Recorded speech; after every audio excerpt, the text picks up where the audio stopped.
안녕하세요, 가치환입니다. 8월 21일 월요일 국내 시장이 마감되었습니다. 자, 오늘은 그래도 지난주하고 다르게 월요일 치고 시장이 괜찮았던 것 같아요. 코스피는 그래도 조금은 아쉬웠지만 그래도 0.17% 빨간불로 마무리되었고, 이어서 코스닥은 무려 1.3% 급등이 나왔습니다. 그래서 낙폭이 조금은 제한됐다는 것이, 그게 오늘을 조금 더 긍정적으로 볼 수 있는 것 같고요. 그리고 이어서 코스피의 상위 종목들을 보면, 오늘은 지난번에 한번 급등이 나왔었던 셀트리온 그룹주, 이쪽에 약세 흐름이 있었고요. 이 관련주를 제외했다면 코스피도 큰 변동성은 없었습니다. 대체적으로 1% 전후로 움직임이 있었죠. 그리고 코스닥도 셀트리온 헬스케어라든지 셀트리온 제약, 셀트리온 그룹주의 흐름이 좋지 않았었고요. 또 펄어비스를 제외한다면 전체적으로 시장 흐름이 나쁘지 않았어요. 에코프로 그룹주도 다시 한번 급등이 나왔고, 포스코 그룹주라든지 좋은 흐름이 나왔었고요. 그리고 상위 종목에는 포함되지 않지만 최근에 초전도체 관련주가 조금은 지고 있다면, 반대로 맥신 관련주 있죠. 이쪽은 어제부터 무더기로 상한가로 직행하고 있습니다. 그래서 이 내용에 대해서는 조금 뒤에서 말씀을 드려볼게요. 이어서 코스피의 수급을 보면, 오늘은 모처럼 코스피가 빨간불로 마무리가 되었지만 기관과 외국인의 수급을 보면 그렇게 눈에 띄는 수급이 들어왔던 것은 아니었던 것 같아요. 그래서 오늘은 모처럼 파란불에서 빨간불로 돌렸다는 것에 조금 더 점수를 부여해 보시고요. 그리고 반대로 코스닥은 기관과 외국인의 대량 순매수가 들어왔습니다. 그래서 오늘을 기점으로 시장을 돌려 세울 수 있는지, 이런 부분들 앞으로 한번 지켜보시면 될 것 같고요. 그리고 삼성전자도 코스피하고 마찬가지로 오랜만에 빨간불이 들어왔지만 기관과 외국인의 매수세를 봤을 때는 그렇게 많은 매수세가 들어오진 않았어요. 그래서 같은 시각으로 한번 보시고요. 반대로 SK 하이닉스 같은 경우에는 미약하지만 기관과 외국인의 동반 순매수가 있었죠. 그리고 오늘 급등이 나왔던 에코프로, 역시 기관과 외국인의 많은 매수세가 있었고요. 최근 들어서 계속 매수세가 꾸준히 들어오고 있습니다. 그리고 합병 이슈가 있었던 셀트리온은 오늘 기관과 외국인의 많은 순매도가 있었고요. 최근 들어서 계속 순매도 물량이 나오고 있네요. 이어서 주체별 매매 동향에 대해서 살펴보도록 하겠습니다. 8월 21일 외국인이 가장 많이 매수한 종목은 에코프로, 포스코 DX, 금양, 셀트리온 헬스케어, LS 이렇게 각각 매수했고, 그리고 기관도 에코프로 BM, 하나솔루션, SK렌터카, LG에너지솔루션 이렇게 각각 매수를 했었네요. 이어서 해외 증시를 보면 전날에 미국 증시는 보합으로 마무리되었습니다. 물론 장 초반의 흐름은 좋지 않았어요. 제가 기준선으로 말씀을 드렸었던 13,300포인트, 여기를 깨고 개파락으로 출발했고, 출발은 좋지 않았습니다. 하지만 장 막판에 조금만 돌려 세우면서 결국에는 목요일 시장과 비슷하게 마무리가 되었고요. 그리고 S&P 500도 비슷한 흐름이 나왔죠. 직전 저점에서 한 차례 반등이 나왔고요. 다우지수도 마찬가지로 중요한 라인에서 저점 대비 반등이 나왔습니다. 그래서 미국 시장이 최근에 약세 흐름이 나온다고 해도 마찬가지로 추세는 꺾이지 않았다고 생각이 돼요. 계속 저점을 높여가고 있는 만큼 큰 흐름에서 추세가 꺾이지 않는다면 여전히 그 위에서는 조정으로 보시고요. 그리고 반도체 지수를 보면 반도체 지수도 한 차례 반등이 나왔죠. 그리고 아시아 증시를 보면 일본 니케이도 0.6% 반등이 나오고 있고, 대만은 보합을 유지하고 있습니다. 그리고 상해 지수는 소폭의 하락이 나오고 있네요. 중국은 2달 만에 다시 한번 기준금리 인하를 했어요. 하지만 시장에는 큰 영향을 미치지 않는 것 같고요. 그동안 박스권 매물대를 깼단 말이죠. 여기 중요한 라인이었죠. 그래서 추가적인 하락이 더 나올 것으로 예상이 되고요. 어쨌든 중국은 부동산 문제라든지 그리고 여러가지 경제 지표들, 그런 것들을 계속 한번 살펴봐야 될 것 같습니다. 어쨌든 코스피, 코스닥도 오늘 한 차례 반등이 나오고 있습니다. 직전 금요일날 미국 시장의 오후장에 반등이 나왔던 만큼 그런 부분이 국내 시장에도 연결이 되는 것 같고요.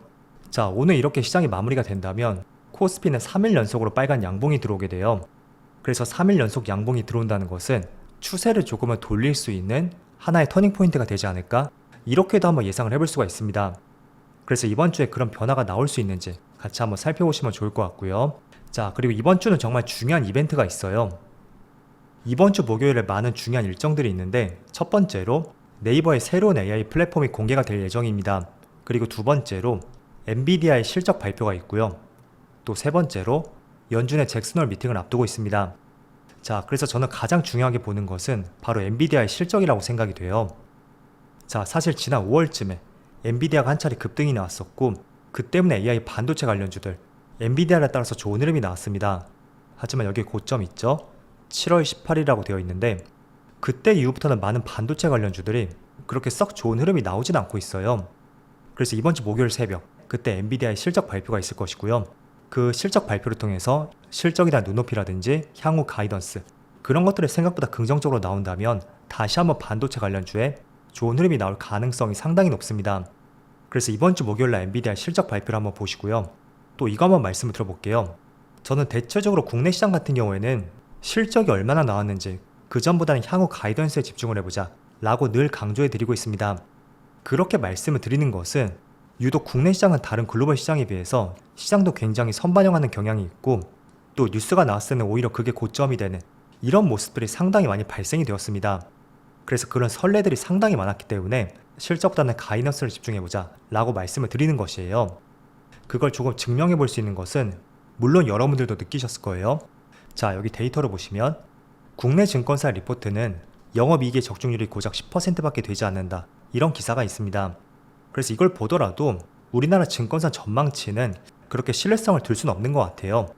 다만 반대로 미국 시장 같은 경우에는 국내하고는 조금은 사정이 다르다고 볼 수 있습니다. 증권사의 영업이익 전망치라든지 그리고 실적 발표라든지 여러 가지 좋은 기사를 통한 향후 주가의 변화 이런 것들이 굉장히 직관적이거든요. 그래서 내 생각이 더 좋은 내용이라고 한다면 주가는 크게 상승이 나오는 경향이 있고 반대로 좋지 않다고 판단이 된다면 또 주가는 하락하는 경향이 있습니다. 그래서 국내 시장은 조금은 생각과 다른 움직임이 나올 수도 있고 어떻게 본다면 이해할 수 없는 움직임이 상당히 많이 나오거든요. 하지만 미국 시장 같은 경우에는 실적이 정말 잘 나오면 주가도 상승이 나오는 이런 모습들이 굉장히 많이 발생이 됩니다. 자, 그 차이가 무엇이냐면 미국 시장은 추정 이익치 발표에 대해서 굉장히 디테일하게 산정을 한다고 해요. 그래서 만약에 정말로 실적 전망치가 크게 어긋난다면 증권사에 고발이 들어올 수도 있고 그에 따라 어마어마한 벌금까지도 물린다는 기사를 본 적이 있습니다. 그래서 이런 기사를 제가 발췌하고 싶었는데 하도 시간이 지나다 보니까 찾기가 어렵더라고요. 그래서 그런 깐깐한 기준 때문에 조금만 실적이 잘 나와도 주가에 큰 상승이 나올 수밖에 없습니다. 조금 전에 깐깐한 기준이 있다고 말씀드렸잖아요. 그래서 그런 기준 때문에 조금 더 실적이 잘 나오면 시장은 조금 더 과민하게 반응할 수밖에 없습니다. 그래서 미국 시장은 조금 더 직관적이라 볼 수 있고요. 그런 면에서 이번에 엔비디아 실적이 정말 잘 나온다면 제가 국내 시장과는 다르다고 말씀드렸죠. 그게 직관적으로 그게 주가에 크게 반영이 될 것이고요. 그건 또 국내 반도체 기업들의 주가를 견인할 가능성이 있습니다. 그래서 이번 주 목요일날 엔비디아의 실적을 중요하게 보자 이렇게 말씀드리겠고요. 자, 삼성전자의 주가도 한번 살펴보세요. 5월달에 한 차례 강한 상승이 나왔었고 또 7월 중순 엔비디아의 주가가 고점이었을 때 그때를 기점으로 해서 주가가 또 빠지고 있습니다. 그래서 최근에 반도체는 AI 반도체가 시장을 이끌고 있고 그 대장주로서 엔비디아가 반도체 업황을 이끌고 있다고 볼 수가 있겠죠. 그래서 다시 삼성전자의 흐름을 돌려 세우기 위해서는 준수한 실적 발표를 통한 긍정적인 가이던스까지 같이 한번 기대를 해보자고 말씀드릴게요. 그리고 이런 내용이 아니더라도 지금 기술적으로 본다면 지난 4, 5월 박스권 상단까지 주가가 크게 밀린 위치란 말이에요. 그래서 추가적인 어떤 부정적인 악재가 나오지 않는다면 이 박스권에서 반등이 나올 가능성이 있으니까 이 위치죠. 지금 위치는 또 크게 밀릴 수 있는 그런 가격대는 아니다 이렇게 생각해 보세요.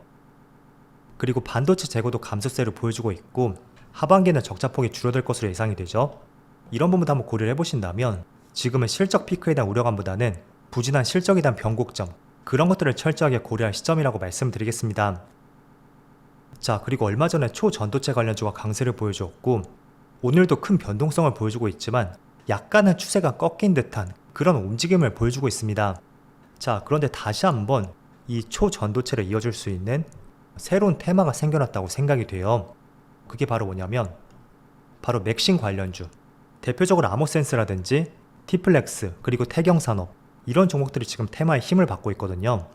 일단 이 내용이 무엇이냐면 이 맥신은 반도체라든지 전자기기, 센서 이런 다양한 산업에서 활용될 수 있는 소재인데 여러가지 기술적인 제한으로 인해서 대량 생산이 불가능했습니다. 하지만 국내 연구진이 기술적 난제를 해결하면서 대량 생산의 길이 열렸다는 이런 기사가 나왔거든요. 실제로 나온 것은 지난주 목요일이었어요. 그런데 오늘까지도 관련주에 좋은 흐름이 나오고 있더라고요. 그래서 단기간에 강한 상승이 나왔지만 이런 내용도 한번 알아두면 좋을 것 같고요. 어쨌든 초전도체와는 다르게 기술적인 부분을 해결했다는 기사가 나온 만큼 한번 관심을 가져보시면 좋을 것 같아요. 자, 그래도 뭐가 됐던 간에 이번 주 목요일이 정말 중요한 일정이 있다고 말씀드렸어요. 그래서 만약에 정말로 엔비디아의 실적이 정말 잘 나온다면 또 수급은 다시 한번 반도체 쪽으로 몰릴 가능성이 있습니다. 그래서 그런 시각들도 한번 열어두시고요. 또 이어서 이번 주 목요일 한번 집중해보자, 이렇게 말씀드릴게요. 자, 그럼 오늘 무더운 날씨도 정말 수고 많으셨고요. 저는 내일 영상에서 다시 찾아뵙도록 하겠습니다. 감사합니다.